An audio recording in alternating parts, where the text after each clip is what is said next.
G'day guys, Greg here. Well, I'm still on my search for the best fish and chips, and today's brought me to Sorrento Seafoods right here at Bundall.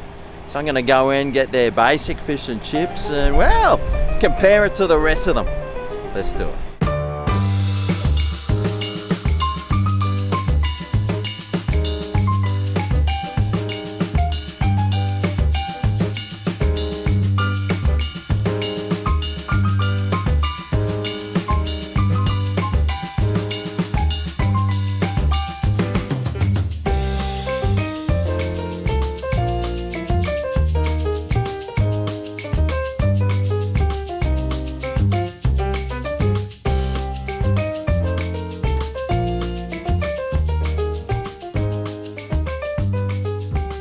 Alright, well I found a nice place to eat my fish and chips here.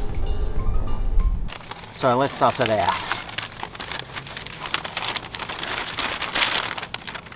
Oh, wow.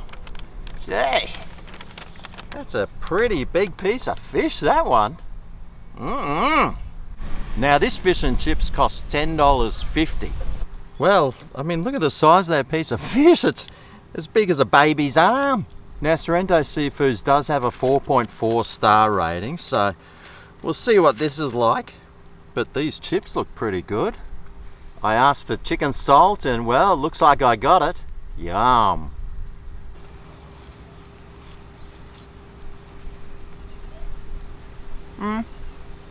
A little bit dry and a little bit grainy, but still a substantial amount of crunch, as much as you probably need.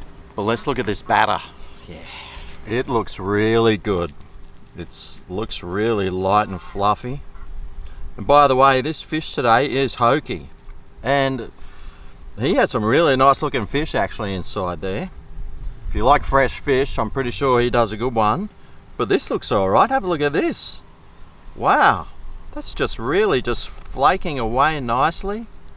It looks beautifully cooked and the colour of it looks awesome. It's so white and clean looking.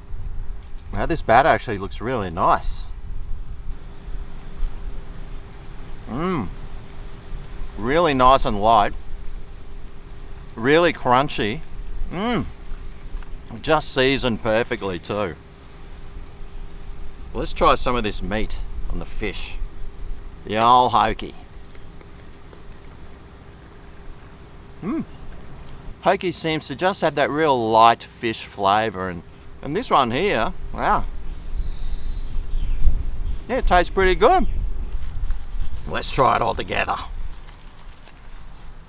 Whoa, there's quite a lot of fish there.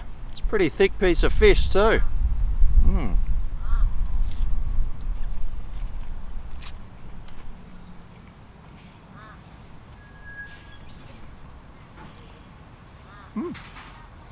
That tastes pretty good. Not the greatest, but pretty good. Well, it comes with a piece of lemon. Let's do the lemon test. It actually comes with 2 bits of lemon. That's a lot of lemon. This is a real juicy looking lemon too. Whoa. Yeah.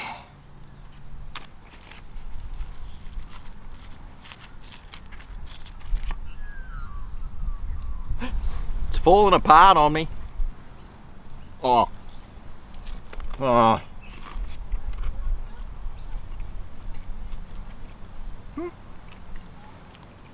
Yep.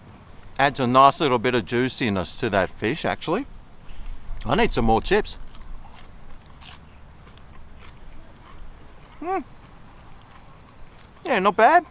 Now, like I said, Sorrento Seafood has got a 4.4 star rating. What would I give it? Well, the battering on the outside was really nice, really light and crisp. The piece of fish inside was pretty nice. It was a good size.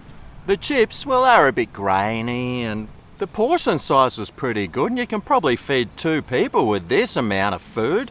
So for my Grego star rating, I'll give it a 4.2 out of 5 stars. It's not a bad fish and chips by any means. It's actually really good, but it's not the best one I've had.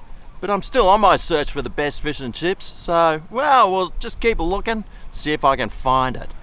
Anyway, I think the ants are going to start taking over my meal soon, so I better wrap it up and head off somewhere else. Thanks for watching, and I'll see you next time. I'm on my search for the best fish and chips. I'll see you then. Oh yeah, this is Greg's Kitchen, where the reviews are finished.